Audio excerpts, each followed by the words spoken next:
मैं लेके आ गया हूँ वन शॉट सीरीज और ये वन शॉट सीरीज ऐसी सीरीज होने वाली है जिसमें मैं कंप्लीट केमिस्ट्री को एकदम डिटेल में जीरो से लेके और एकदम टॉप लेवल तक यहाँ पर कंप्लीट केमिस्ट्री आपके बोर्ड एग्जाम से पहले करवाने वाला हूँ। और काफी सारे बच्चे ऐसे हैं जो बोर्ड एग्जाम में 100 आउट ऑफ 100 लेके आए, लेकिन अब 100 आउट ऑफ 100 की तैयारी यहाँ पर अपन को करनी है, तो टाइम बिल्कुल भी वेस्ट नहीं करते। प्रोडक्ट का फॉर्मेशन होगा ना यार, तो याद रखना रिएक्टेंट में नेगेटिव साइन और प्रोडक्ट में आपका हमेशा पॉजिटिव साइन से यहाँ पर अपन चीजों को दिखाते हैं। तो ये पूरी कहानी अपन यहाँ पर माइनस का dN2/dt देख रहे हैं ना, इसको बोलते हैं अपन rate of disappearance of nitrogen with order होता है। मान लो मैंने बात करी जीरो ऑर्डर के लिए, बताओ तो n की वैल्यू 0 पुट कर देंगे तो मोल पर लीटर की पावर 1 माइनस का 0 और आपका आ जाएगा सेकंड इनवर्स। तो बताओ मोल अपॉन में लीटर की पावर में हो जाएगा 1 सेकंड इनवर्स, मोल की पावर में आपका 1 है, लीटर ऊपर की दोनों साइड इंटीग्रेशन किया, लिमिट इनिशियल से फाइनल लगा दी, तो CT बराबर C0 माइनस का KT आ गया। इतना ही नहीं, अब देखो आपका यहाँ पर मैं बता रहा हूँ सिर्फ 10 मिनट आपको देने, CT बराबर C0 माइनस का KT आ गया। और अब मान लो आपसे पूछा क्वेश्चन में हाफ लाइफ बताओ, ln C की जगह C0 रखेंगे बराबर माइनस का KT। अब कुछ नहीं करना, बताओ क्या करना है, ln CT बराबर उस ln C0 को उधर दे देंगे, तो बताओ क्या आ जाएगा, ln में C0 माइनस का KT पहले से था, ये आपका फाइनल एक्सप्रेशन आ गया फर्स्ट ऑर्डर के लिए। बस इतना ही वाला ग्राफ है।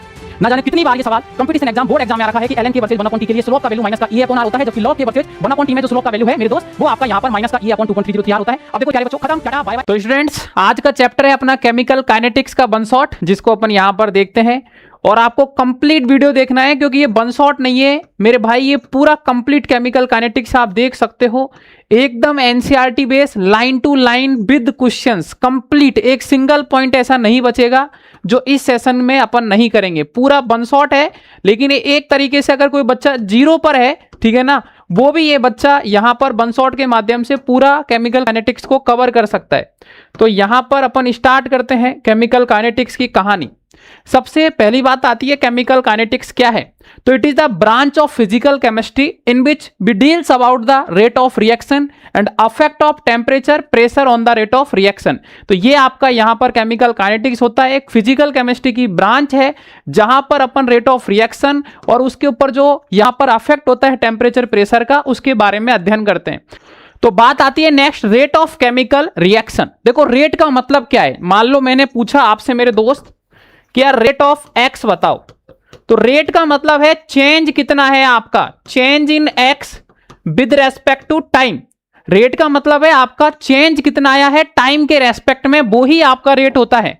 जनरली केमिस्ट्री की लैंग्वेज में जब अपन यहां पर रेट ऑफ रिएक्शन के बारे में बात करेंगे तो ध्यान से देखना मित्र, रेट ऑफ रिएक्शन, मान लो एक रिएक्टेंट है जो कि आपका यहां पर प्रोडक्ट में कन्वर्ट हो रहा है, तो रेट ऑफ रिएक्शन बराबर आपका यहां पर लिखोगे आप change in concentration of reactant upon में change in time is equal to change in concentration of product upon में चेंज इन आपका टाइम। ये सीधा और सिंपल कहानी है, ठीक है ना। इस तरीके से आप कंसंट्रेशन को ब्रैकेट के अंदर लिखते हो, सभी बच्चे याद रखना। अब इंपॉर्टेंट ये है, आप खुद सोचो कोई भी रिएक्शन अगर प्रोसीड करेगी तो रिएक्टेंट आपका घटेगा एंड प्रोडक्ट आपका यहां पर बढ़ेगा। भाई रिएक्टेंट कम होगा तभी तो प्रोडक्ट का फॉर्मेशन होगा ना यार। तो याद रखना रिएक्टेंट में नेगेटिव साइन और प्रोडक्ट में आपका हमेशा पॉजिटिव साइन से यहां पर अपन चीजों को दिखाते हैं। तो ये पूरी कहानी है रेट ऑफ रिएक्शन की, जो कि सभी बच्चों को पता होना चाहिए। अब बात आती है रेट। तो मेरे दोस्त रेट याद रखना, जनरली अपन जो रेट है उसको दो टाइप से रिप्रेजेंट करते हैं। एक अपन यहां पर रिप्रेजेंट करते हैं मेरे दोस्त इंस्टेंटेनियस रेट, और एक अपन करते हैं यहां पर average rate. Average rate, instantaneous rate का मतलब है एक ऐसा रेट जो किसी एक इंस्टेंट पर होता है। जैसे मान लो मैंने बोला t बराबर 5 सेकेंड, जैसे मान लो मैंने बोला t बराबर 6 सेकेंड, एक इंस्टेंट पर, ठीक है ना, एक इंस्टेंट पर, at any instant, at any instant. तो याद रखना जैसे ये रिएक्टेंट है, ये आपका प्रोडक्ट में कन्वर्ट हो रहा है, तो यहां पर इंस्टेंटेनियस रेट ऑफ रिएक्शन आपका माइनस का साइन आ जाएगा, concentration of reactant with respect to time is equal to plus concentration of product with respect to आपका टाइम। एवरेज, एवरेज का मतलब है टाइम लिमिट है आपका। मैंने बोला 2 से 5 सेकेंड, 5 से 10 सेकेंड, 10 से 20 सेकेंड, मतलब एक टाइम लिमिट आपको दे रखी होगी मेरे दोस्त। जैसे मान लो मैंने बोला t बराबर 2 t बराबर 5 सेकेंड, तो ये आपका यहां पर क्या है, average rate, it is the average rate. तो याद रखना यहां पर जो ये रिएक्टेंट है प्रोडक्ट में कन्वर्ट हो रहा है, तो रेट ऑफ रिएक्शन बराबर आप लिखोगे यहां पर माइनस का कंसंट्रेशन ऑफ रिएक्टेंट अपॉन में change in time is equal to plus concentration of product का चेंज विद रेस्पेक्ट टू आपका चेंज इन टाइम। तो ये यहां पर आपका क्या होगा मेरे दोस्त, एवरेज रेट ऑफ रिएक्शन होगा। It is the average rate of reaction. तो सीधी सिंपल कहानी है जो कि सभी बच्चों को समझ में आनी चाहिए कि यार एवरेज का मतलब है टाइम लिमिट, एक इंटरवल के अंदर आपसे बात की जा रही है। तो रिएक्टेंट प्रोडक्ट में कन्वर्ट हो गया, चेंज आपका कंसंट्रेशन में रिएक्टेंट में कितना आया है with respect to change in time. Plus sign क्यों आया, क्योंकि प्रोडक्ट में फॉर्मेशन हो रहा है। रिएक्टेंट में हमेशा नेगेटिव साइन आता है क्योंकि रिएक्टेंट आपका हमेशा घटेगा। तो थोड़ा सा इसको एनसीईआरटी की लैंग्वेज में अपन देख सकते हैं ग्राफिकली, ठीक है ना। तो जैसे आपको पता है रिएक्टेंट आपका यहां पर लगातार घट रहा है और प्रोडक्ट आपका लगातार यहां पर क्या हो रहा है, फॉर्म हो रहा है, ठीक है ना। सीधा और सिंपल इसको ग्राफिकली भी अपन यहां पर रिप्रेजेंट कर सकते हैं। मैं आपको बता रहा हूं मेरे दोस्त, सीधा और सिंपल आप बस देखते चलना।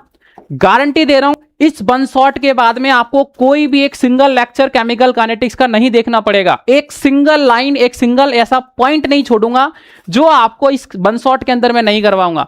तो वही रेट ऑफ डिसअपियरेंस, ठीक है ना, बराबर होता है माइनस का change in concentration of reactant with respect to time is equal to rate of appearance जो होता है प्यारे बच्चों, ये होता है change in concentration of product with respect to time. ये माइनस की जगह आप प्लस साइन कर लेना, ठीक है ना। यहां पर मिस प्रिंटिंग है, टेक्निकल टीम के द्वारा है, ठीक है। प्लस आपका हो जाएगा रेट ऑफ रिएक्शन, आपने देख ही लिया, माइनस का change in concentration of reactant with respect to time is equal to change in concentration of product with respect to time.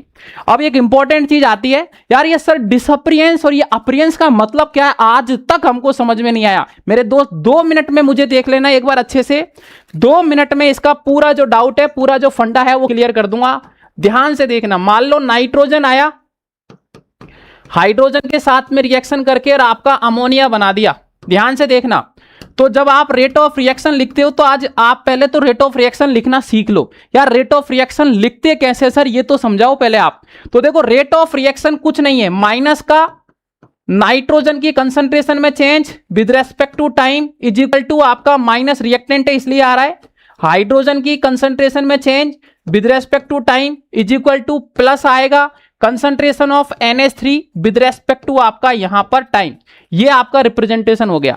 अब देखो जो आपका रिएक्शन जो होती है उसका जो स्टेचोमेट्रिक कोफिशिएंट होता है उसको आपको हमेशा 1/में लिख देना है। जैसे यहां हाइड्रोजन के साथ 3 है तो माइनस का 1/3, यहां पर प्लस में आपका 2 है तो ये 1 में आ जाएगा। कुल मिला के मैं ये कहना चाह रहा हूं, जो स्टेचोमेट्रिक कोफिशिएंट का मतलब जो रिएक्शन होती है उसको बैलेंस करने पे जो नंबर आता है वो हमेशा आपका नीचे आ जाएगा, माइनस रिएक्टेंट के साइड और पॉजिटिव आपका यहां पर प्रोडक्ट के साइड आएगा। और ये पूरा रेट ऑफ रिएक्शन आपका तैयार हो गया। मतलब कभी भी रिएक्शन का रेट ऑफ रिएक्शन आपको निकालना होगा तो सीधा और सिंपल मेरे दोस्त आप आसानी से निकाल सकते हो। लेकिन अब सबसे इंपॉर्टेंट बात आती है कि सर ये डिसअपियरेंस और अपीयरेंस का फंडा क्या है। तो मेरे दोस्त ध्यान से सुनना, आप ये जो आपका यहां पर याद रखना, जो विद साइन अपन यहां पर माइनस का dN2/dt देख रहे हैं ना, इसको बोलते हैं अपन rate of disappearance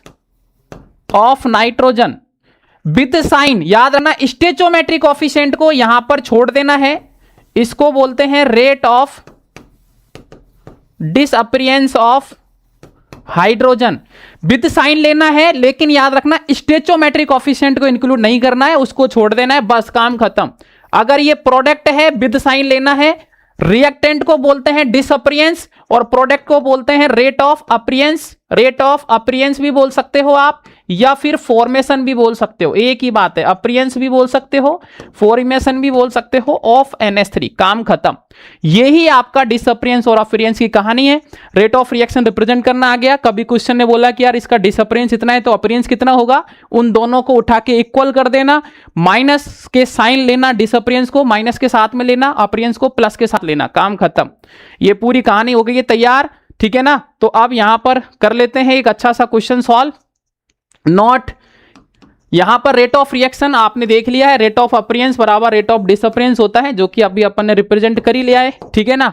right the expression, इसके लिए अपन को एक्सप्रेशन लिखना है। तो अगर एवरेज लिखेंगे तो आपको पता है कंसंट्रेशन में चेंज नाइट्रोजन का विद साइन लिया है आपने, इधर आपका माइनस का 1/3 हाइड्रोजन और आपका प्लस। इंस्टेंटेनियस में क्या होगा आपका एक इंस्टेंट पर है, इसलिए अपन ने माइनस का dN2/dt लिखा। यहां पर आपका पूरा इंटरवल था, इसलिए आपने यहां पर कैसे लिखा, N2 में change with respect to change in time, क्योंकि पूरा इंटरवल था। अब याद रखना ये ब्रैकेट जो होता है ना, इसका मतलब कंसंट्रेशन ही होता है। बहुत सारे बच्चों को यही पता नहीं होता ये ब्रैकेट क्यों लिख रहे हैं। इसका मतलब है concentration of nitrogen, concentration of hydrogen, concentration of आपका यहां पर प्यारे बच्चों ammonia, rate of disappearance, rate of आपका disappearance of hydrogen, rate of appearance of NH3। देखो जो आपका यहां पर क्या था, स्टोइचियोमेट्रिक कोएफिशिएंट था ना, उसको छोड़ देना है। तो ये एक तरीके से क्वेश्चन तो अभी अपन ने समझा ही दिया है, वो ही सेम क्वेश्चन है, तो इसको देख के परेशान नहीं होना है। उसके बाद में एवरेज रेट ऑफ रिएक्शन आपने पढ़ ही लिया है। एवरेज रेट ऑफ रिएक्शन का मतलब है आपका टाइम इंटरवल के लिए जो चीजें होती है, तो आपका रेट ऑफ, ठीक है ना, total change in concentration with respect to total time, आपका यहां पर एवरेज रेट ऑफ रिएक्शन है। तो जैसे यहां पर कोई भी आपका प्रोडक्ट का फॉर्मेशन हो रहा है, ये T1 टाइम था, ये T2 टाइम था, पूरा टाइम इंटरवल के लिए जो चीज अपन देखते हैं उसी को प्यारे बच्चों एवरेज रेट ऑफ रिएक्शन बोलते हैं। सीधा सिंपल है, अभी अपन ने समझ लिया है। यहां तो बस NCERT के द्वारा मैं आपको इस चीज को बता रहा हूं, जैसे आप ग्राफिकली भी देख सकते हो, ठीक है ना, सीधा और सिंपल सेम चीज है। तो यहां पर ये है आपका, ठीक है ना, इंस्टेंटेनियस रेट ऑफ रिएक्शन और एवरेज रेट ऑफ रिएक्शन। याद रखना, एवरेज का मतलब टाइम इंटरवल और इंस्टेंटेनियस का मतलब एक इंस्टेंट पर, ठीक है ना, ये बस आपको पता होना चाहिए। ये आ गया आपका यहां पर इंस्टेंटेनियस रेट ऑफ रिएक्शन, जो कि किसी एक इंस्टेंट पर, ठीक है ना, अपन यहां पर देखते हैं, सभी बच्चे को दिख रहा होगा, माइनस का dR/dt बराबर प्लस का dP/dt, ग्राफिकली देख सकते हो। लेकिन याद रखना इंस्टेंटेनियस का मतलब है एक तरीके से ये आपका रेट ऑफ इंस्टेंट का मतलब है स्लोप, ठीक है ना, ये क्या है आपका स्लोप, माइनस का dR/dt प्लस का dP/dt। जब आपने फिजिक्स में बेसिक्स पढ़े होंगे वहां पर आपको एक ग्राफिकली रिप्रेजेंटेशन स्लोप के टर्म्स में भी बताया होगा। एक तरीके से जो टेंजेंट होता है, जो स्लोप होता है एक इंस्टेंट पर, उसी को इंस्टेंटेनियस रेट ऑफ रिएक्शन बोला जाता है। हालांकि एग्जाम में इतना ज्यादा डिटेल में नहीं पूछा जाएगा, सिर्फ आपको टर्मिनोलॉजी पता होना चाहिए यार, इंस्टेंटेनियस रेट ऑफ रिएक्शन का मतलब और एवरेज रेट ऑफ रिएक्शन का मतलब क्या होता है, मीनिंग क्या होता है। नॉट स्लोप ऑफ कंसंट्रेशन जो टाइम होता है वो हमेशा याद रखना स्लोप आपका इंस्टेंटेनियस रेट ऑफ रिएक्शन ही देता है। Factor affecting rate of reaction की अगर मैं बात करूंगा तो कई सारे हैं, जिसे कंसंट्रेशन ऑफ रिएक्टेंट हो गया, प्रेशर, ठीक है ना, पार्टिकल साइज, लाइट हो गया, टेम्परेचर हो गया, कैटलिस्ट हो गया, ये सारे अलग अलग टर्म्स हैं जो यहां पर अफेक्ट डालते हैं। एक एक को अपन ध्यान से पढ़ेंगे। तो यहां पर अपन देख लेते हैं factor affecting rate of reaction में कंसंट्रेशन आता है, कंसंट्रेशन अगर बढ़ाओगे तो रेट ऑफ रिएक्शन भी बढ़ेगा। नेक्स्ट आता है टेम्परेचर, टेम्परेचर के साथ भी यहां पर वेरी करता है, जैसे जैसे टेम्परेचर बढ़ेगा रेट ऑफ रिएक्शन भी बढ़ता है, सभी बच्चों को पता होना चाहिए। प्रेशर में याद रखना, अगर गैसियस का केस है तो प्रेशर के साथ में रेट ऑफ रिएक्शन भी आपका यहां पर इंक्रीज होता है। नेचर ऑफ रिएक्टेंट में तो सीधा और सिंपल है यार, नए बॉन्ड को तोड़ना है आपको, पुराने बॉन्ड को तोड़ना है, नए बॉन्ड को फॉर्मेशन करना है, तो यहां पर अलग अलग टाइप की आपको एनर्जी की जरूरत होती है, ये आपका यहां पर आपको पता होना चाहिए। कैटलिस्ट सीधा और सिंपल है यार, रिएक्शन की रेट को बढ़ा भी सकता है, घटा भी सकता है, अगर पॉजिटिव कैटलिस्ट है तो बढ़ाएगा, नेगेटिव कैटलिस्ट है तो घटाएगा। ये सिर्फ और सिर्फ रेट में यहां पर क्या कर सकता है, चेंज कर सकता है, ठीक है ना, तो ये कैटलिस्ट के रिगार्डिंग आपको पता होना चाहिए। नेक्स्ट आपका प्यारे बच्चों आता है रेट लो। बहुत सीधी और सिंपल कहानी है, एक बार में मैं आपको समझा दूंगा अगर आप ध्यान से सुनोगे तो। देखो रेट लो प्यारे बच्चों क्या कहता है, मान लो कोई एक रिएक्शन है AA BB कन्वर्टेड इनटू प्यारे बच्चों CC और आपका DD। रेट लो ये कहता है कि यहां पर जो रेट है ना वो सिर्फ और सिर्फ रिएक्टेंट की कंसंट्रेशन पर डिपेंड करेगा, प्रोडक्ट की कंसंट्रेशन पर नहीं करेगा, बस काम खत्म। रेट लो का स्टेटमेंट यही है कि ये सिर्फ और सिर्फ रिएक्टेंट की कंसंट्रेशन पर डिपेंड करेगा, मतलब rate directly proportional to concentration of reactant, मतलब A और आपका B। अगर मान लो यहां X लिख दिया और यहां पर मैंने Y लिख दिया, तो बात आती है यहां पर सबसे पहले कोई भी एक कांस्टेंट आ जाएगा K, जिसको रेट कांस्टेंट बोलेंगे, कंसंट्रेशन ऑफ A और कंसंट्रेशन ऑफ B और आपका पावर में X और Y। बात आती है कि यार ये यहां पर X और Y का मतलब क्या है, ध्यान से सुन लेना। X को बोलते हैं मेरे दोस्त order with respect to A, order with respect to A। Y को बोलते हैं मेरे दोस्त ऑर्डर विद रेस्पेक्ट टू, ठीक है ना, याद रखना सभी बच्चे, विद रेस्पेक्ट टू B। और अगर मैं बोलूंगा X प्लस Y का मतलब क्या है, तो याद रखना X plus Y overall order of reaction होता है, ओवरऑल ऑर्डर ऑफ रिएक्शन। मान लो कई बार आपको रिएक्शन का पूरे रिएक्शन का ऑर्डर पूछ ले तो याद रखना जो आपको रिएक्टेंट की पावर दे रखी होगी उनका सम कर देना, वही ओवरऑल ऑर्डर ऑफ रिएक्शन होता है। बोर्ड के अंदर और कंपटीशन एग्जाम के अंदर ना जाने कितनी बार डायरेक्ट ये पूछा जा चुका है, तो ये आपको पता होना चाहिए। ओवरऑल ऑर्डर ऑफ रिएक्शन निकाल सकते हो। अब इंपॉर्टेंट बात ये है, सभी बच्चे याद रखना कि सर ये ऑर्डर क्या है। ऑर्डर जो होता है स्टोइचोमेट्रिक कोएफिशिएंट हो भी सकता है और नहीं भी हो सकता है, जरूरी नहीं है कि स्टोइचोमेट्रिक कोएफिशिएंट ही ऑर्डर होगा, ठीक है ना। ये डिपेंड करेगा कि रेट के जो रिएक्टेंट है कंसंट्रेशन के उसके पावर में क्या है, वो ही आपका हमेशा ऑर्डर होता है। तो थोड़ा सा रिप्रेजेंटेशन देख लेते हैं अपना, ठीक है ना। रेट लो एक एक्सप्रेशन है जो रिलेट करता है रेट ऑफ केमिकल रिएक्शन को to concentration of its reactant with each terms raised, ठीक है ना, टू सम पावर, जो आपका ऑर्डर कहलाता है, जहां पर आर रेट ऑफ रिएक्शन है, ठीक है ना, के रेट कांस्टेंट है which depends on factor like temperature and catalyst, concentration A और concentration B are the concentration of reactant, X and Y आपका ऑर्डर है with respect to A and B, ठीक है ना। मे और मे नॉट भी आपका स्टोइचोमेट्रिक कोएफिशिएंट हो भी सकता है और नहीं भी हो सकता है। देख रहे हो, मतलब एक एक चीज यहां पर मैंने आपके लिए रिप्रेजेंट करी है ताकि पढ़ने में और रिविजन करने में आपके लिए आसानी रहेगी। और मैं गारंटी के साथ कह रहा हूं इस बंसॉट के बाद में कोई केमिकल काइनेटिक्स का आपको यहां पर लेक्चर देखने की जरूरत नहीं पड़ेगी मेरे दोस्त। और ये जो पीडीएफ है टेलीग्राम ग्रुप पर फ्री ऑफ कॉस्ट मिल जाएगी, तो लिंक डिस्क्रिप्शन में गिवन है, जाके आप जरूर यहां पर, ठीक है ना, ज्वाइन हो जाना। रेट कांस्टेंट क्या है, आपने देखा था जो के था वो रेट कांस्टेंट था। अब उसकी यूनिट आपसे पूछ जाती है, 0, फर्स्ट, सेकंड और थर्ड।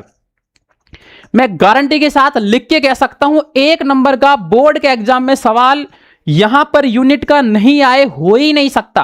और इसकी एक ऐसी ट्रिक बता रहा हूं जिससे आपको ये यहां पर याद करने की भी जरूरत नहीं पड़ेगी, सीधा और सिंपल बता रहा हूं। याद रखना मोल पर लीटर की पावर 1 माइनस का n और सेकंड इनवर्स, ठीक है ना प्यारे बच्चों। ये आपका अगर आपको याद है तो आपको यूनिट ऑटोमेटिक याद हो जाएगी रेट कांस्टेंट की। अब क्या है, यहां पर जो n होता है मेरे दोस्त वो आपका ऑर्डर होता है। मान लो मैंने बात करी 0 ऑर्डर के लिए, बताओ भाई, तो n की वैल्यू 0 पुट कर देंगे तो मोल पर लीटर की पावर 1 माइनस का 0 और आपका आ जाएगा सेकंड इनवर्स। तो बताओ मोल अपॉन में लीटर की पावर में हो जाएगा 1 सेकंड इनवर्स।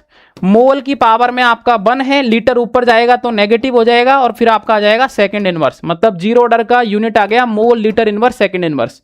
अगर मान लो फर्स्ट ऑर्डर आएगा तो कुछ नहीं करना मेरे दोस्त, n की जगह फर्स्ट रखेंगे, 1 माइनस का 1 0, किसी की भी पावर 0 अपन करते हैं तो वो 1 आता है, मतलब ये पूरा 1 हो जाएगा, सिर्फ और सिर्फ सेकंड इनवर्स बचेगा।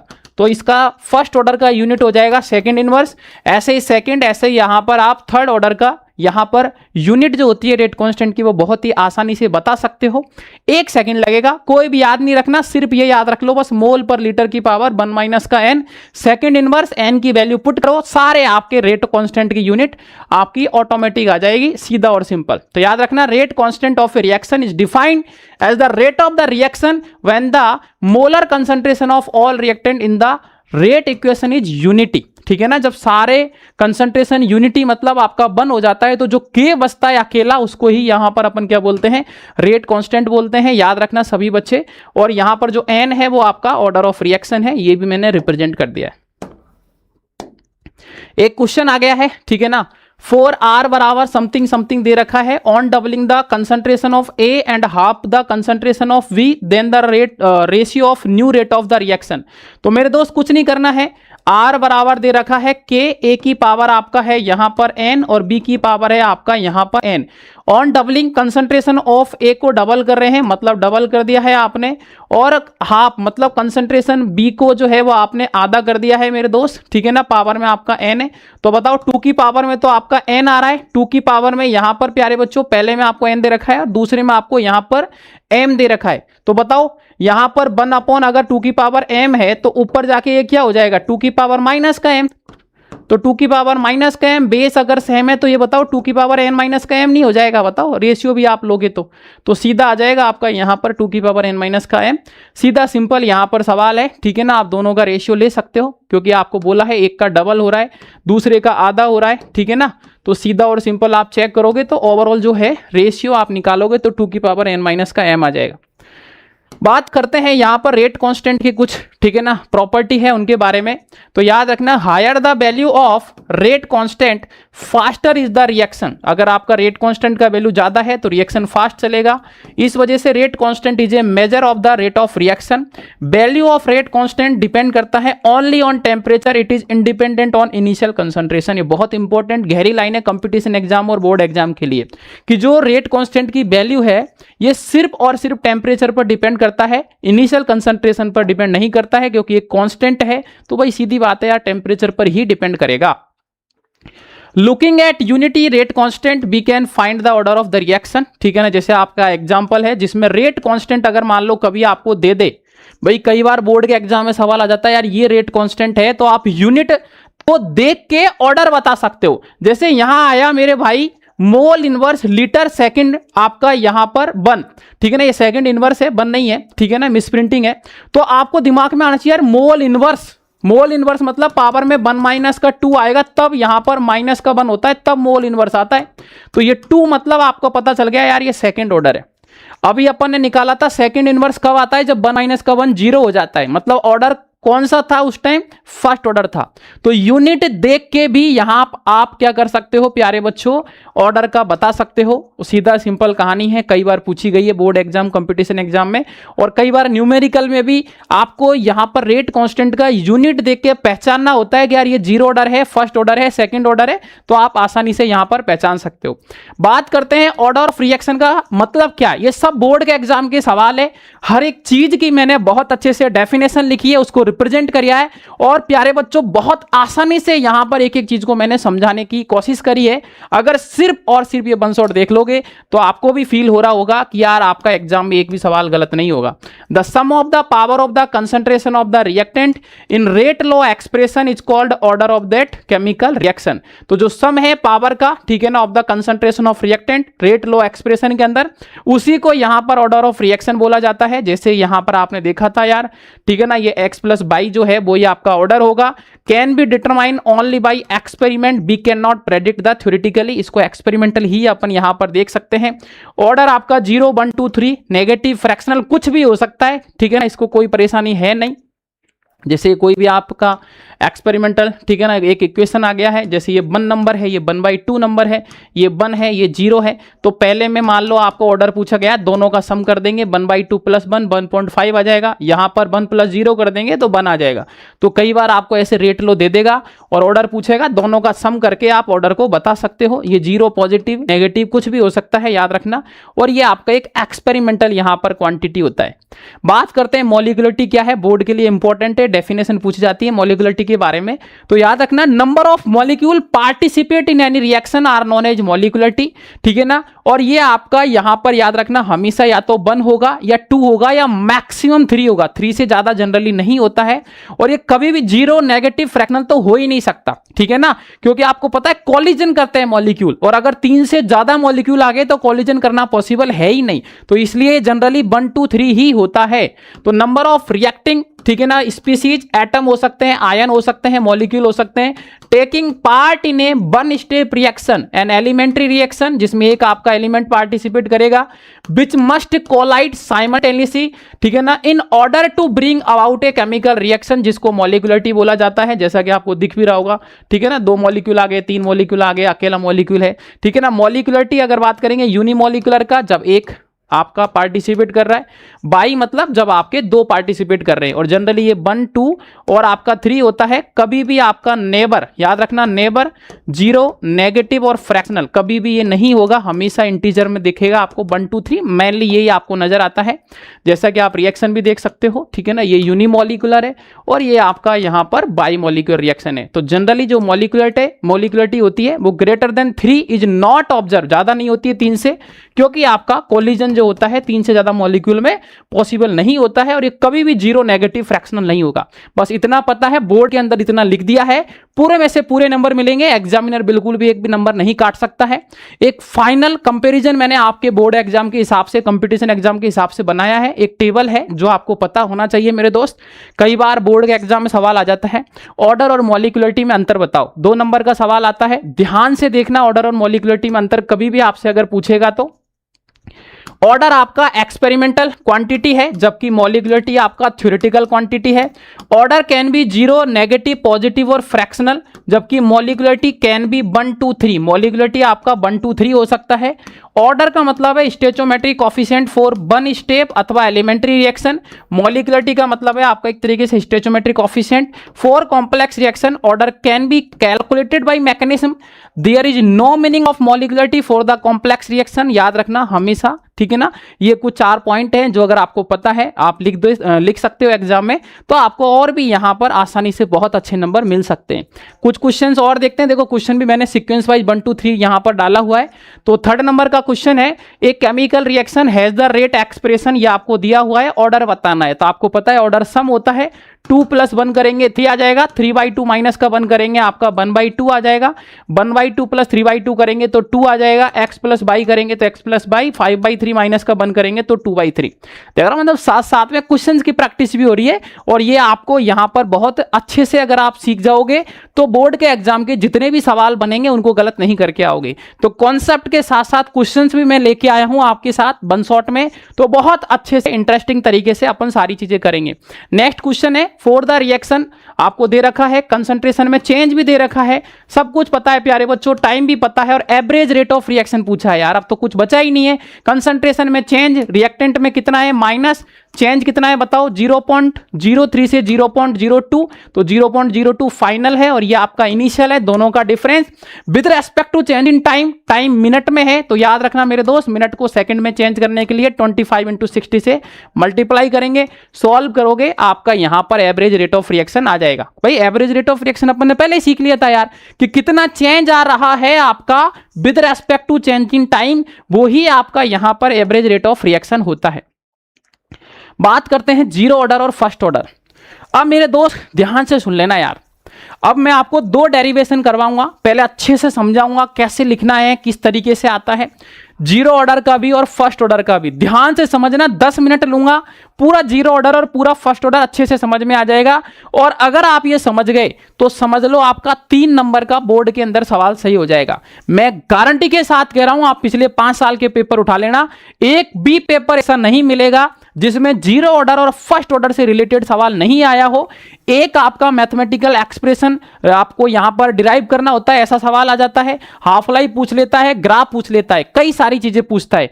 तो मैं गारंटी दे रहा हूं 10 मिनट यहां पर देखना, एक एक चीज को मैं आपको सिखा दूंगा, ठीक है ना। उसके बाद मैं आपको रिप्रेजेंट भी कर दूंगा आपकी बुक से भी, ठीक है ना। तो जीरो ऑर्डर रिएक्शन ध्यान से देखना भाई, आपको पता है रेट लॉ क्या कहता है, rate is directly proportional to concentration of reactant.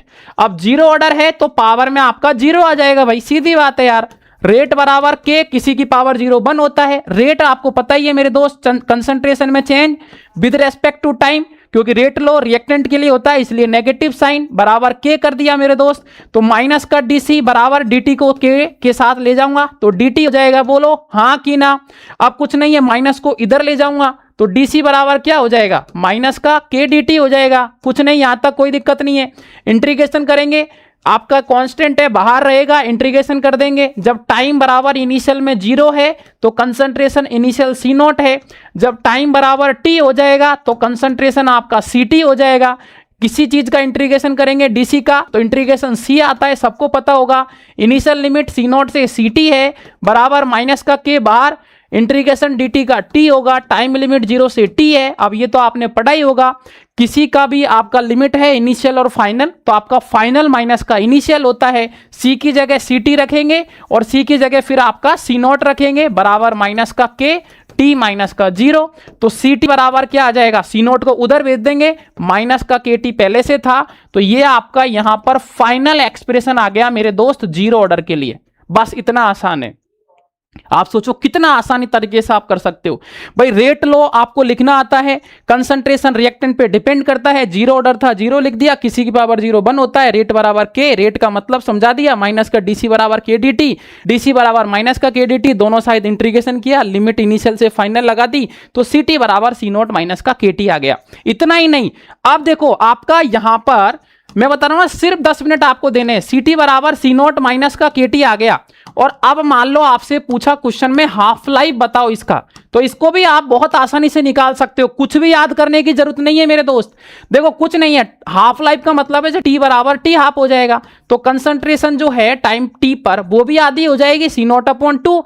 तो भाई साहब ये सारी वैल्यू यहां पर पुट कर दो, सी टी की जगह C naught by two is equal to C naught minus K T की जगह टी हाफ। अब बताओ टी हाफ को इधर ले आओ, के टी हाफ को पूरे को उठा के इधर ले आओ, सी नॉट का सी नॉट बाई टू को इधर ले जाओ, तो बताओ सी नॉट में से सी नॉट बाई टू जाएगा तो आपको भी पता है मेरे दोस्त क्या बचेगा, सी नॉट बाई टू बचेगा।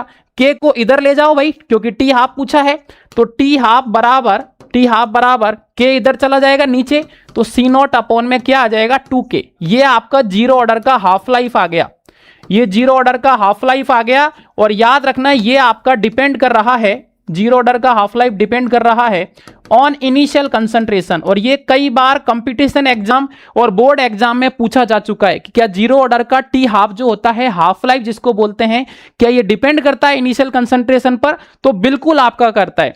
अब मान लो मैं पूछूं कंप्लीट रिएक्शन जब हो जाती है तो बताओ, तो अगर मान लो टी 50% भी बोलते हैं हाफ लाइफ को, याद रखना टी 50% भी बोलते हैं, ठीक है ना, एक ही बात है। अगर क्वेश्चन ने बोला कंप्लीट रिएक्शन मतलब टी 100% बताओ, तो 100% का मतलब है रिएक्शन ही खत्म हो जाएगी। आप खुद सोचो, आपको टी 100 निकालना है तो सी टी बराबर सी नॉट माइनस का के टी था, ठीक है ना। अब टी 100% है मतलब ये पूरा ही खत्म हो जाएगा भाई, पूरा ही जीरो हो जाएगा। तो सी नॉट भाई ये तो पूरा जीरो हो गया, बराबर सी नॉट माइनस का के टी की जगह टी 100% आ जाएगा। तो बताओ सी नॉट को इधर भेज दूंगा या फिर के टी 100% को इधर ले आओ, के टी 100% को मैं इधर ले आया तो प्लस हो गया बराबर सी नॉट का सी नॉट, तो टी 100% क्या आ जाएगा मेरे दोस्त बताओ, टी 100% आ जाएगा, के को नीचे भेज दूंगा तो सी नॉट अपॉन में के आ जाएगा, काम खत्म। इतना समझ में आ गया प्यारे बच्चों, काम खत्म है, इतना आते ही मतलब समझ लो कि बल्ले बल्ले हो गया, बस खत्म।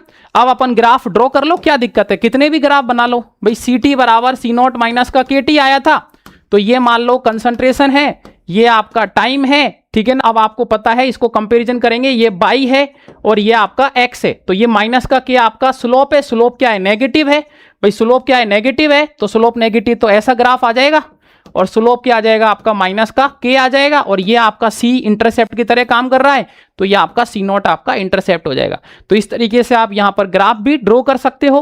कंसंट्रेशन हाफ लाइफ का निकाल सकते हो भाई, टी हाफ आपने निकाला था इनिशियल कंसंट्रेशन के साथ, तो बाई बराबर एम एक्स टी टाइप का आपका ग्राफ हो जाएगा, ठीक है ना, सीधा और सिंपल। इस तरीके से आप हाफ लाइफ का भी बता सकते हो, क्योंकि हाफ लाइफ इनिशियल कंसंट्रेशन पर डिपेंड कर रही थी, बाई बराबर क्या है एम एक्स टाइप का ग्राफ है, ठीक है ना, तो ग्राफ भी ड्रॉ कर सकते हो। तो ये तो कहानी हो गई जीरो ऑर्डर की। अब बात करेंगे मेरे दोस्त फर्स्ट ऑर्डर की, क्या कहानी है, ध्यान से देखना। फर्स्ट ऑर्डर में प्यारे बच्चों कुछ नहीं है, वही रिएक्टेंट प्रोडक्ट में कन्वर्ट हो रहा है।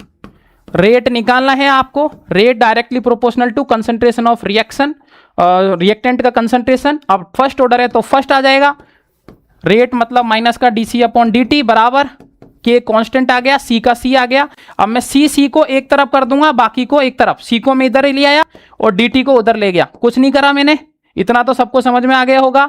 अब माइनस को उधर भेज दूंगे तो डी सी अपॉन सी बराबर माइनस का के डी टी हो गया। अब दोनों साइड इंटीग्रेशन कर दो, के कांस्टेंट है बाहर कर दो, टाइम बराबर 0 है तो इनिशियल कंसंट्रेशन सी नॉट है, टाइम बराबर टी है तो आपका फाइनल कंसंट्रेशन सी टी है।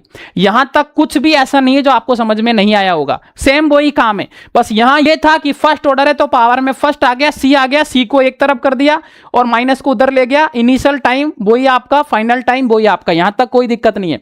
अब याद रखना 1/c डी का जो इंटीग्रेशन होता है वो होता है ln में c, बस इतना आपको पता होना चाहिए। 1/c डी का इंटीग्रेशन होता है ln c, initial limit 0 C naught है और फाइनल लिमिट सी टी है बराबर माइनस का के, वो तो वही बात है, 0 से टी लिमिट ही है। अब वही यहां पर फाइनल वैल्यू माइनस का इनिशियल वैल्यू रखेंगे, सी की जगह सी टी और सी नॉट, तो ये आपका ln सी की जगह सी टी रखेंगे माइनस फिर आपका ln सी की जगह सी नॉट रखेंगे बराबर माइनस का के टी। अब कुछ नहीं करना, बताओ क्या करना है, ln सी टी बराबर उस ln सी नॉट को उधर भेज देंगे, तो बताओ क्या आ जाएगा, ln में सी नॉट माइनस का के टी पहले से था, ये आपका फाइनल एक्सप्रेशन आ गया फर्स्ट ऑर्डर के लिए। बस इतना ही है मेरे दोस्त कहानी में, कुछ भी नहीं है, याद रखना बस 1/c डीसी का इंटीग्रेशन ln होता है, सी नॉट से सी टी, 0 से t, फाइनल लिमिट माइनस का इनिशियल लिमिट, ln ct का वैल्यू आ गया। यही फर्स्ट ऑर्डर का रिएक्शन है। अब इसको और मॉडिफाई करेंगे अपन, ln में सी टी बराबर ln में सी नॉट माइनस का के टी।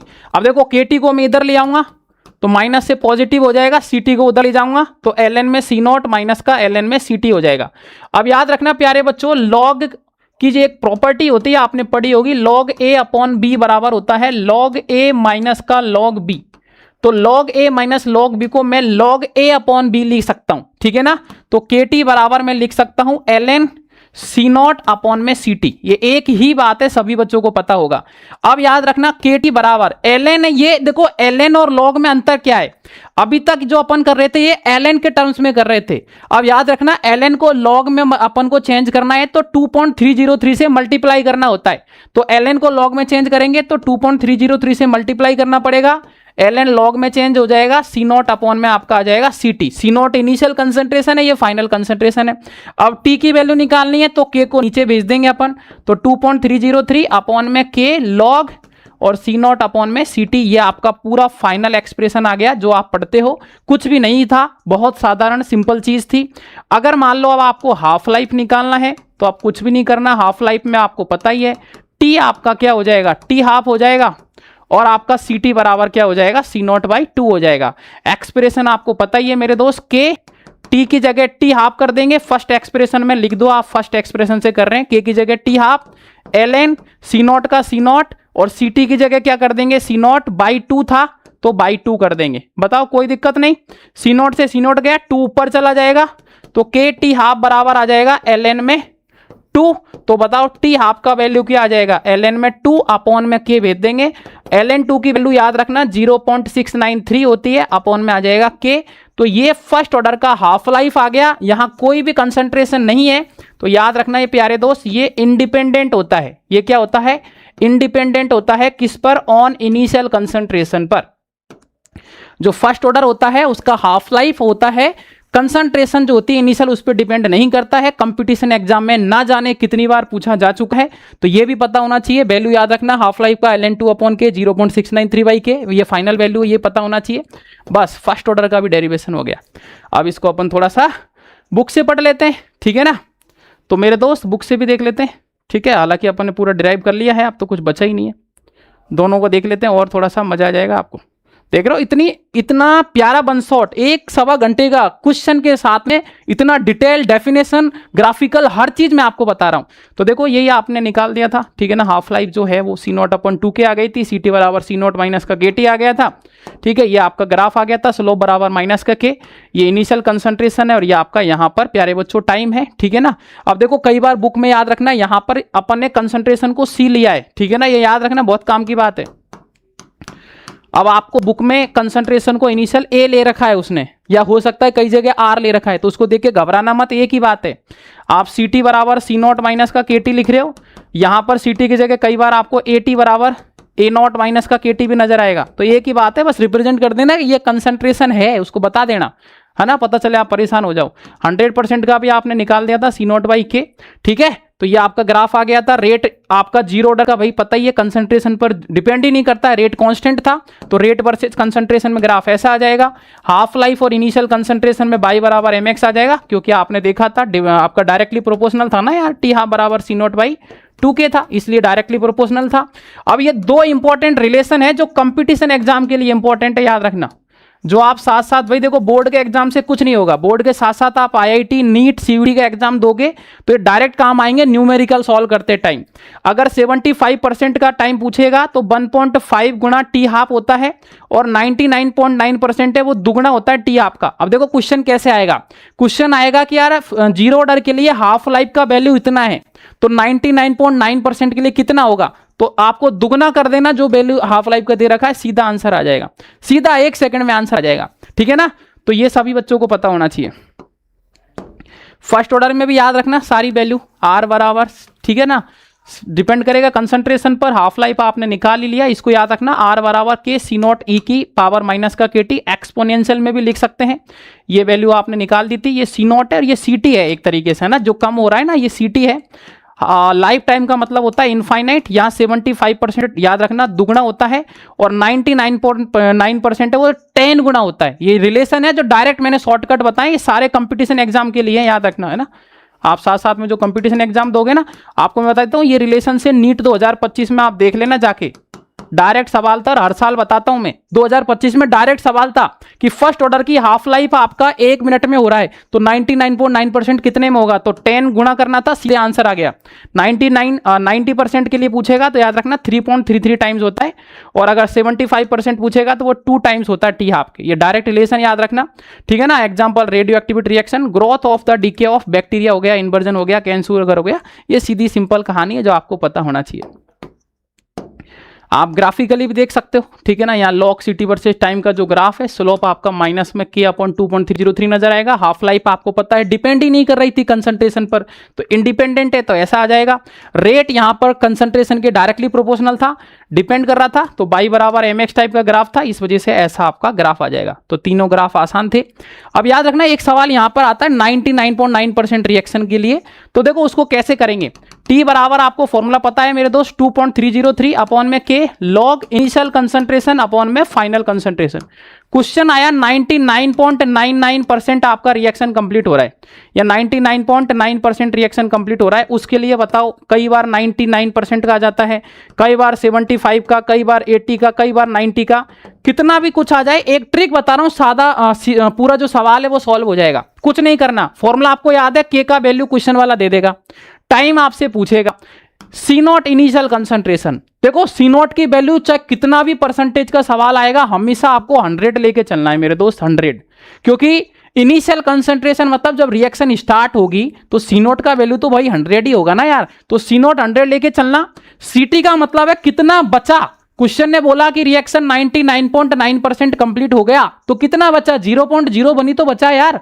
तो फिर यहां पर क्या ले लोगे आप, 0.01 ले लोगे, 0.01 ले लोगे, सीधी बात, ठीक है ना।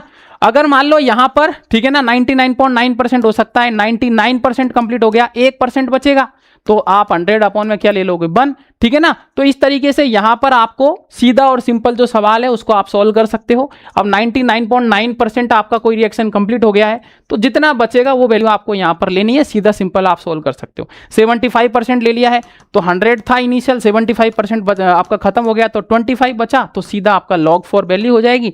log 4 का वैल्यू आपको मैं बता देता हूं सभी बच्चों को, log 2 याद रखना 0.3 समथिंग होता है, log 3 आपका 0.4 समथिंग होता है, ठीक है ना।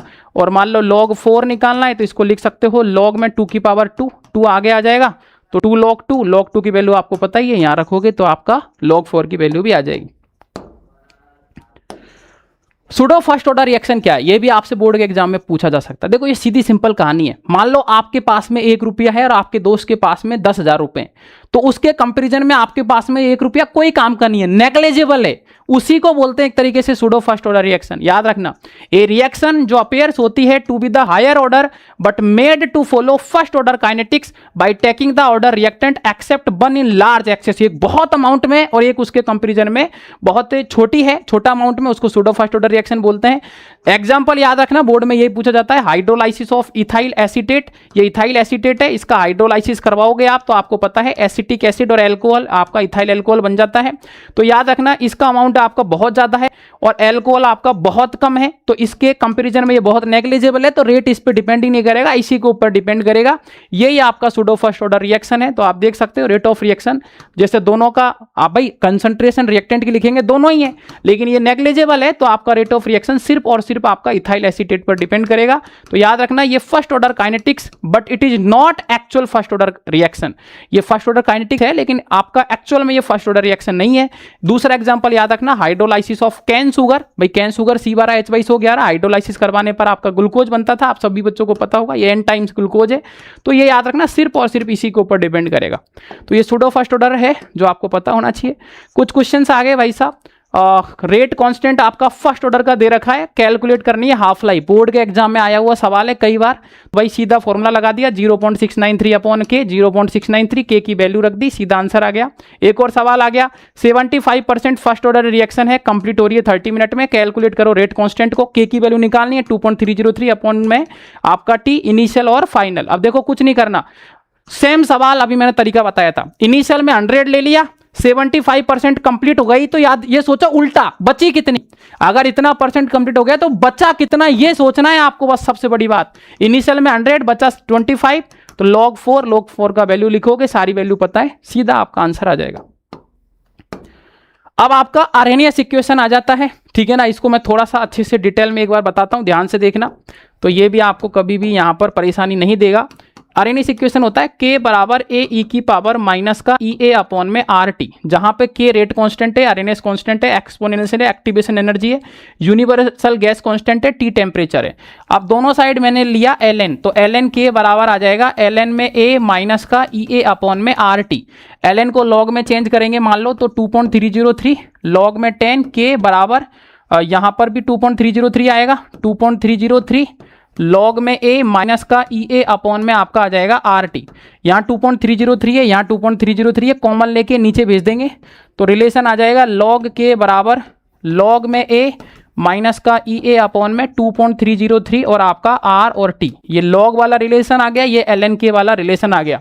यहाँ पर आपसे ग्राफिकली क्वेश्चन पूछा जाता है एग्जाम में कि ln k वर्सेज 1/t में जो ग्राफ बनाते हैं वो कैसा बनेगा, तो देखो ln k बाई एक्सिस पर है और 1/t आपका ये रहा एक्स एक्सिस पर है, तो ये आपका यहाँ पर स्लोप की तरह काम कर रहा है, माइनस का ई ए अपॉन आर, स्लोप नेगेटिव है इसलिए 90 से ज्यादा एंगल होगा तो ग्राफ ऐसा नजर आएगा, और स्लोप याद रखना ln में है 1/t के साथ तो माइनस का ई ए अपॉन आर होता है, और ln k की जगह मान लो ग्राफ आ गया log k वर्सेज 1/t में, तो ग्राफ तो ऐसा ही होगा, लेकिन अब जो स्लोप है ये आपका यहां पर स्लोप होगा अपॉन में 2.303 और आ जाएगा, क्योंकि यहां पर 1 में t एक्स एक्सिस की तरह काम कर रहा है, तो स्लोप बराबर माइनस का ई ए अपॉन आर की जगह 2.303 और आ जाएगा अगर लॉग वाला ग्राफ है। ना जाने कितनी बार ये सवाल कंपटीशन एग्जाम बोर्ड एग्जाम में आ रखा है कि ln k वर्सेज 1/t के लिए स्लोप का वैल्यू माइनस का ई ए अपॉन आर होता है, जबकि log k वर्सेज 1/t में जो स्लोप का वैल्यू है मेरे दोस्त वो आपका यहां पर माइनस का ई ए अपॉन 2.303 आर होता है। अब देखो ये इक्वेशन आपने लिखी है, ये फर्स्ट था, फर्स्ट मतलब अगर मान लो K1 टेम्परेचर मान लो आपने T1 लिया और कांस्टेंट K1 लिया, एक दूसरा अपन एक्सप्रेशन लिख सकते हैं जब टेम्परेचर T2 होगा और K1 की जगह K2 आ जाएगा, तो दोनों को जब अपन यहां पर मिक्स कर देते हैं तो एक फाइनल रिलेशन आता है जो सभी बच्चों को याद रखना है, आगे एग्जाम में काम आएगा। log K2 अपॉन में K1 इज इक्वल टू मेरे दोस्त होता है ई ए अपॉन में 2.303 आर 1 में T1 माइनस 1 में T2, काम खत्म। जहां पे T1 और T2 आपके डिफरेंट टेम्परेचर है, यूनिवर्सल गैस कांस्टेंट है, एक्टिवेशन एनर्जी है, रेट कांस्टेंट है। एक्टिवेशन एनर्जी आप सबको पता होगा, मिनिमम एनर्जी रिक्वायर्ड, ठीक है ना, for conversion of reactant into product are known as activation energy. तो ये आपका एक्सप्रेशन आ गया भाई, आप देख लो, ये आपका एक्सप्रेशन था, ये आपका फ्रीक्वेंसी फैक्टर, एक्टिवेशन एनर्जी है, एब्सोल्यूट टेम्परेचर है, यूनिवर्सल गैस कांस्टेंट है, ये आपका एक्सप्रेशन आ गया। ग्राफ निकालोगे तो ये आपका इंटरसेप्ट है log a और ये आपका स्लोप है, ठीक है ना, सीधे सारे टर्म्स मैंने अच्छे से यहां भी रिप्रेजेंट कर दिए अलग अलग तरीके से, जो कि आपको पता होना चाहिए, ठीक है। ये आपका देखो इस तरीके से ग्राफ बनेगा, स्लोप आ गया और ये आपका फाइनल एक्सप्रेशन आ गया, जो अपन हर चीज को पढ़ चुके हैं। ये आपका आर्हेनियस इक्वेशन है जहां पे ए आपका कोलिजन फैक्टर की तरह काम कर रहा है और ये आपका यहाँ पर फ्रैक्शन ऑफ मॉलिक्यूल का, ठीक है ना, एक्सपोनेंशियल टर्म्स है, ठीक है ना, ये याद रखना सभी बच्चे। नेक्स्ट आपका, ठीक है ना, एनर्जी प्रोफाइल डायग्राम आता है एक्सोथर्मिक के लिए और एंडोथर्मिक के लिए, ठीक है ना, एक बार मैं समझा दूंगा, ध्यान से देखना। अगर मान लो आप एक्सोथर्मिक के लिए बात कर रहे हो, पोटेंशियल एनर्जी और रिएक्शन, ठीक है ना, कोऑर्डिनेट में आप ग्राफ बना रहे हो, ध्यान से देखना। मान लो ये रिएक्टेंट है और प्यारे बच्चों आपका यहां पर ये क्या है, आपका ध्यान से देखना, ये आपका प्रोडक्ट है। तो ये रिएक्टेंट के टर्म्स में आप देखोगे तो रिएक्टेंट और प्रोडक्ट में दोनों के बीच में जो गैप होता है उसको बोलते हैं मेरे दोस्त डेल्टा एच, जिसको हीट ऑफ रिएक्शन बोलते हैं। तो इस सेंटर लाइन के कंपैरिजन में डेल्टा एच नीचे है, मतलब डेल्टा एच आपका नेगेटिव है, इसको बोलेंगे एक्सोथर्मिक रिएक्शन। अगर डेल्टा एच आपका नेगेटिव होता है इसको एक्सोथर्मिक बोलते हैं, इसी वजह से यहां दिख रहा होगा आपको।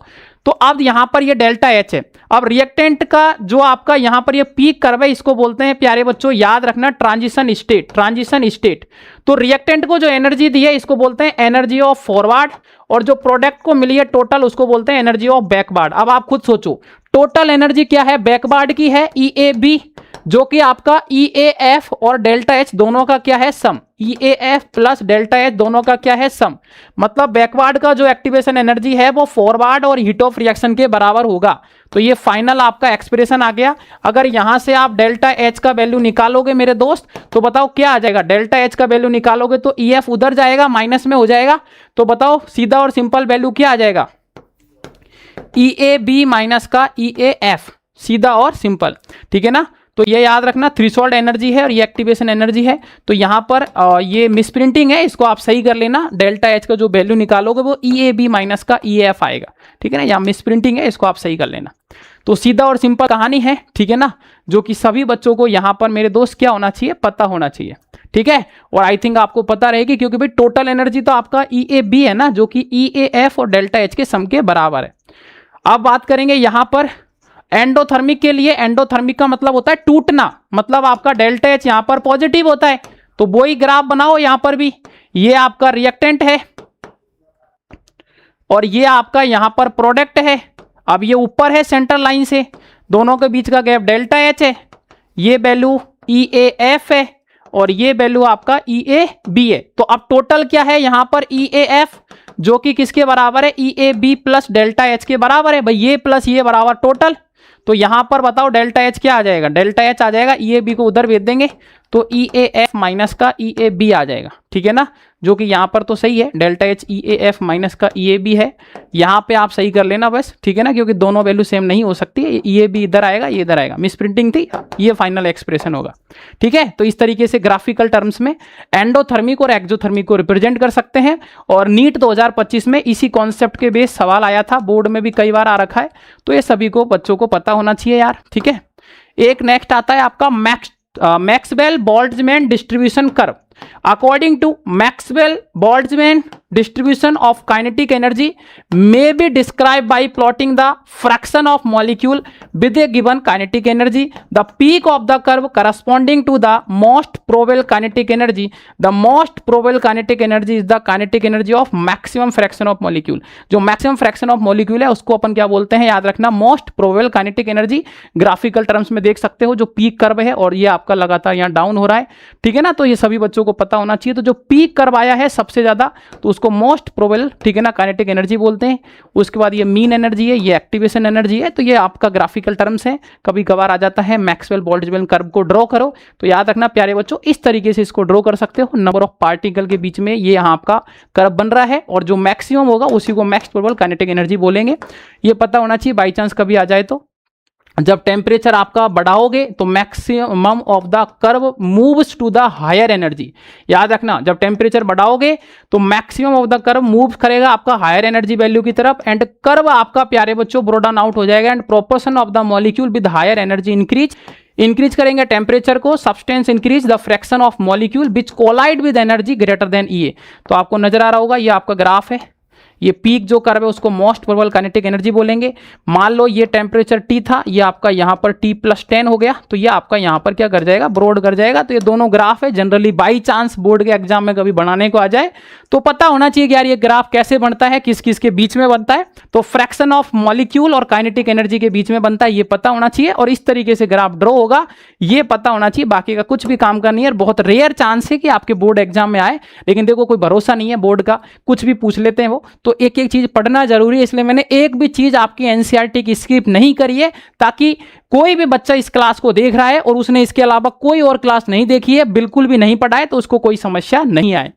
तो affect of catalyst, the rate of chemical reaction, भाई आपको तो ये तो पता ही है यार, कैटलिस्ट का काम ही रिएक्शन की रेट को बढ़ाना और घटाना है, और कोई ये काम नहीं करता है। अब आप खुद सोचो, अगर मान लो आपने ये ग्राफ बनाया, ये रिएक्टेंट है और ये कन्वर्ट हो रहा है प्रोडक्ट में, अगर कैटलिस्ट आपने यूज किया तो कैटलिस्ट रिएक्शन की रेट को बढ़ाएगा, तो रिएक्शन जल्दी कंप्लीट होगी। जल्दी कंप्लीट होगी तो पीक तो भाई छोटा हो जाएगा ना यार। भाई रिएक्टेंट यहां है, प्रोडक्ट यहां है, अब जल्दी कंप्लीट होना है तो ज्यादा ऊंचाई तक जाओगे तो प्रोडक्ट नहीं बन पाएगा, जल्दी तो छोटा हो जाएगा। तो याद रखना, जब पॉजिटिव कैटलिस्ट यूज करेंगे तो ग्राफ आपका नीचे आ जाएगा, क्योंकि पॉजिटिव कैटलिस्ट रिएक्शन की रेट को क्या करता है, बढ़ाता है। और अगर नेगेटिव कैटलिस्ट है तो रिएक्शन की रेट स्लो हो जाएगी, तो बहुत देर इसे कंप्लीट होगी, मतलब बहुत ऊंचाई तक चला जाएगा, मतलब जो मेन कर्व था उससे भी ऊपर चला जाएगा नेगेटिव में। बस यही कहानी है, पॉजिटिव में रेट बढ़ता है, नेगेटिव में घटता है, और इसको आप ग्राफिकली टर्म्स में भी आप इसको रिप्रेजेंट कर सकते हो, ठीक है ना। तो ये सीधी सिंपल कहानी है जो सबको पता होना चाहिए। कोलिजन जो थ्योरी है उसको भी देख सकते हो, जो कोलिजन थ्योरी प्यारे बच्चों जो होती है, this theory is based on the kinetic theory of gas. भाई काइनेटिक थ्योरी ऑफ गैस आपने केटीजी फिजिक्स में पढ़ा होगा, उसी के ऊपर यहां पर डिपेंड करती है। अकॉर्डिंग टू दिस थ्योरी प्यारे बच्चों यहां पर the reactant molecule are assume to the hard sphere and reaction is postulate to occurs when molecule collide with each other. जब मॉलिक्यूल आपस में आपके कोलाइड करते हैं, ठीक है ना, तब जाके यहां पर ये चीजें अकर्स होती हैं। कोलिजन फ्रीक्वेंसी के बारे में प्यारे बच्चों बोर्ड के एग्जाम में पूछा जा सकता है, 1 नंबर की डेफिनेशन आ सकती है कि यार कोलिजन फ्रीक्वेंसी का मतलब क्या है, और कई बार पूछी गई है, आपसे फिर से पूछी जा सकती है। तो याद रखना, the number of collision per second per unit volume of the reaction mixture is known as collision frequency. याद रखना, तो ये सभी बच्चों को पता होना चाहिए। आगे अपन देखेंगे ZABC इसको डिनोट किया जाता है, इसकी डेफिनेशन पता होना चाहिए यार कि नंबर ऑफ कोलिजन पर सेकंड पर unit volume of the reaction mixture, उसी को कोलिजन फ्रीक्वेंसी बोलते हैं। कोई भी एक आपका बायोमोलिकुलर एलिमेंट्री रिएक्शन हो सकता है, ठीक है ना, जिसके लिए अपन इसको बात भी कर सकते हैं। तो याद रखना, जो रेट होता है रिएक्शन का, जो आपने यहां पर बायोमोलिकुलर रिएक्शन देखा है, तो ये डायरेक्ट रिएक्शन याद होनी चाहिए कि ZAB एक्सपोनेंशियल माइनस का EA/RT होता है। जहां पे याद रखना, जो ZAB है ना, इसी को बोलते हैं collision frequency of the reactant A and B। ये बहुत इंपॉर्टेंट है, जब भी सवाल आएगा कोलिजन फ्रीक्वेंसी का, बस इतना लिख दिया कि यार ये इसका मीनिंग है, ये रिलेशन है, जहां पे ZAB आपका कोलिजन फ्रीक्वेंसी होता है। सवाल आपका 100% सही होगा और एक भी नंबर आपका नहीं कटेगा। जहां पे एक्सपोनेंशियल माइनस का EA/RT रिप्रेजेंट करता है fraction of molecule with energy equal to the greater than EA। तो ये सभी बच्चों को यहां पर प्यारे बच्चों पता होना चाहिए। एक आपका यहां पर सवाल है, ठीक है ना, तो ये 2023 में आ भी रखा है, सारी वैल्यू पता है आपको। रेट ऑफ रिएक्शन डबल हो रहा है जब टेम्परेचर आपका चेंज हो रहा है 27 डिग्री सेल्सियस से 37 डिग्री सेल्सियस। अब देखो डिग्री सेल्सियस को केल्विन में चेंज करने के लिए याद रखना 273 ऐड करते हैं, तो ये 300 हो जाएगा। 37 में 273 ऐड करोगे प्यारे बच्चों, तो ये आपका 310 केल्विन हो जाएगा। पहले तो डिग्री सेल्सियस को केल्विन में बदलना है, 273 ऐड कर देना, आपका हो जाएगा काम। रेट ऑफ रिएक्शन डबल हो रहा है, मतलब अगर मान लो इनिशियल में K1 था, तो जो आपका फाइनल है वो डबल मतलब 2K1 हो गया। तो ये आपको प्यारे बच्चों फॉर्मूला आपको पता है, log K2 की जगह क्या लिखोगे 2K1 अपॉन में K1 की जगह क्या लिखोगे K1 इज इक्वल टू, वही आपको फॉर्मूला लगाना है, EA अपॉन में 2.303, ठीक है, 2.303 सीधा फॉर्मूला लगाना है बस, और कुछ नहीं था फॉर्मूले में। 1/R EA upon 2.303R 1/T1 और T2 आपको पता ही है, सारी वैल्यू पुट करनी है, आपका आंसर आ जाएगा। R यूनिवर्सल गैस कांस्टेंट है, इसकी वैल्यू आपको पता ही होगी, क्वेश्चन में भी दे रखी है। R जो होता है वो 8.314 होता है। T1 T2 आपको पता था, ठीक है ना। EA आपको निकालना है, K1 से K1 कट जाएगा, log 2 की वैल्यू आपको पता ही है, 0.315 के अप्रोक्स ले सकते हो, सारा आप यहां पर कैलकुलेट करोगे तो EA का वैल्यू आपका निकल के आ जाएगा। बहुत आसान सवाल था और इस तरीके का सवाल आ रखे हैं, 2023 में आया है और भी कई बार आ रखा है, तो आप आसानी से सॉल्व कर सकते हो। एक और सवाल आ गया आपसे, find EAB delta H positive है, मतलब आपको समझ में आ जाना चाहिए यार एंडोथर्मिक रिएक्शन है। एंडोथर्मिक के लिए डेल्टा H का रिलेशन आपने निकाला था अभी थोड़ी देर पहले ही, याद होगा आपको। डेल्टा H EAF माइनस का EAB होता है। क्वेश्चन में आपको EAF दे रखा है और EAB पूछा है, तो डेल्टा H आपका 60 दे रखा है, EA आप क्वेश्चन में दे दिया आपको 70 है, और EAB निकालना है। जोड़ बाकी गुणा भाग तो मेरे दोस्त आती होगी, EAB उधर जाएगा, तो 70 में से आपका 60 जाने पर कितना बचता है 10 बचता है, तो 10 ही आपका आंसर हो जाएगा। मतलब इतने आसान सवाल आपसे बोर्ड के एग्जाम में पूछे गए हैं। शर्त यही है कि कॉन्सेप्ट आने चाहिए। आप खुद सोच सकते हो, एक सिंगल पॉइंट ऐसा नहीं बचा होगा जो आपके केमिकल काइनेटिक्स का आपने यहां पर नहीं पढ़ा हो मेरे दोस्त। तो कुछ लाइन के साथ में इस चैप्टर को समाप्त करते हैं। जिंदगी भी एक रिएक्शन है, किसी की फास्ट किसी की स्लो, सबका अपना टाइम होता है, बस मेहनत मत होने दो लो। ऑर्डर और मॉलिक्युलरिटी से सीखो डिसिप्लिन की बात, जिंदगी में भी सिस्टम से चलो, यही है असली सौगात। आय हाय हाय, सुकून मिल गया भाई साहब। कुल मिला के जिंदगी भी एक रिएक्शन है, ठीक है ना। किसी की फास्ट होती है, किसी की स्लो होती है, सबका अपना टाइम होता है, आपको मेहनत करते रहना है। ऑर्डर और मॉलिक्युलरिटी से आपको डिसिप्लिन सीखना है, और जिंदगी भी एक सिस्टम है, ठीक है ना। यही आपका सिस्टम से चलो, एक सिस्टमेटिक चलो, डिसिप्लिन होना चाहिए। तो कुछ इस लाइन के साथ में चैप्टर को समाप्त करते हैं प्यारे बच्चों। खत्म, टाटा बाय बाय। फिर मिलेंगे, ठीक है ना। जुड़े रहो और सीखते रहो। मतलब अगर आपको ये सेशन पसंद आया है और रियल में अगर 1 घंटे के सेशन में पूरा chemical kinetics with question, with theory, with exception और वो सारे स्मार्ट पॉइंट जो आपके कंपटीशन एग्जाम में IIT जेई हो, चाहे नीट हो, चाहे CUET हो, और भी आपके जितने भी एग्जाम होते हैं 12 साइंस स्ट्रीम के अंदर, उन सबके सारे पॉइंट को मैंने कवर किया है, सारे शॉर्टकट बताए हैं और कई सारे वो क्वेश्चन जो आपके बोर्ड एग्जाम, कंपटीशन एग्जाम में आ सकते हैं वो भी करवाए हैं। एक एक चीज को बहुत डिटेल में बताया है। और मैं आपको बता देता हूं, इसी चैनल पर कंप्लीट केमिस्ट्री 11th और 12th दोनों का यहां पर मैं करवाने वाला हूं आपके एग्जाम से पहले। तो फटाफट आप नए हो तो चैनल को जरूर सब्सक्राइब कर देना यार, और इस वीडियो को जरूर शेयर कर देना उन सब दोस्तों के पास में जिनका केमिस्ट्री बहुत कमजोर है, अभी तक उन्होंने कुछ नहीं पढ़ा है। और मैं गारंटी के साथ कह रहा हूं आपको, ये चैलेंज है मेरा, अगर आपने ये वन शॉट पूरा देख लिया तो बोर्ड एग्जाम, कंपटीशन एग्जाम में एक भी सवाल ऐसा नहीं बचेगा जो आप सॉल्व नहीं कर पाओगे। केमिस्ट्री की मैं पूरी गारंटी दे रहा हूं आपको। पूरे चैप्टर डालूंगा बोर्ड एग्जाम से पहले, बिल्कुल 100% सारे चैप्टर के वन शॉट डालूंगा। अच्छे से देख लेना, एक सिंगल सवाल ऐसा नहीं मिलेगा जो बोर्ड एग्जाम में मेरे वन शॉट से बाहर आ जाएगा। क्योंकि एक चीज ऐसी नहीं जो मैं मिस कर रहा हूं, लाइन टू लाइन बहुत शानदार तरीके से आपके सामने रिप्रेजेंट कर रहा हूं ताकि आपको आनंद आ जाए, मजा आ जाए, समझ आ जाए।